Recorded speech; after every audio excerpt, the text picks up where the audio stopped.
Bonjour Pinky. Bonjour Marc. Stuart, c'est un petit peu la quadrature du cercle du fameux dernier kilomètre logistique en fait qui se traite ici. Tout à fait. C'est d'ailleurs une révolution dans le monde de la logistique. On est une jeune entreprise puisqu'elle est née il y a maintenant 1 an et demi. Ouais, si peu que ça. Oui, 1 an et demi de la rencontre de deux entrepreneurs. Clément Benoît d'un côté qui avait fondé Restoin et Benjamin Chemla qui avait fondé CityCake. Vous êtes arrivé il y a 7-8 mois, quelque chose comme ça. C'est ça, 8 mois déjà. Et ça me paraît déjà bien loin. Tout ça est né comme une forme d'API pour les entreprises, finalement, les commerçants, y compris les commerçants du retail, qui peuvent se plugger tout simplement sur Stuart. C'est un peu le concept même.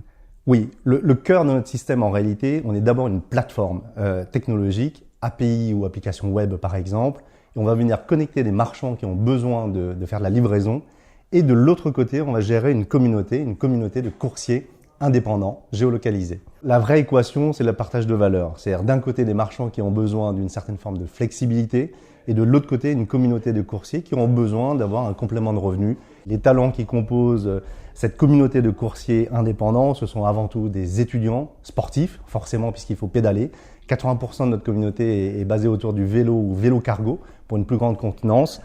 Ou sinon des personnes qui ont besoin de faire du complément de revenus. Ce qu'on peut mettre derrière la Smart City ou la ville intelligente de demain va faire que ça va être incirculable en motorisé. Donc la première raison du vélo, c'est ça, c'est de rapprocher les produits et de le faire de manière le plus logique possible. Et de l'autre côté, si on peut le faire de manière verte, c'est encore mieux pour le futur. On parle des vélos, mais le commerçant qui utilise vos services peut faire appel à un piéton, à une voiture, à un camion, pourquoi pas aussi. Oui. 20% pour les longues distances par exemple, on a évidemment des scooters et des voitures.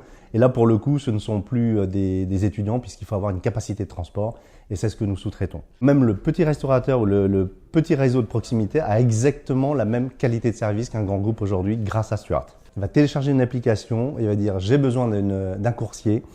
En moins de 10 minutes sur Paris, vous avez un coursier qui arrive et qui va faire sa course très rapidement. Il y a encore très peu de temps, la proposition de valeur que l'on offrait à un consommateur final était une livraison dans un créneau horaire de 3 heures ou de 2 heures ou d'1 heure, mais sans aucune précision. Aujourd'hui, ce que l'on fait, grâce en tout cas à certaines marques, c'est justement de proposer une précision de livraison, soit en urgence, vous avez besoin d'un produit, vous pouvez vous le faire livrer dans l'heure, ou sinon, vous décidez vous-même en tant que consommateur de être livré entre 18h et 19h, ce qui était quasiment impossible avant. Stuart, c'est opérationnel, notre service est disponible tous les jours, 7 jours sur 7, de 8h30 à minuit, samedi, dimanche inclus.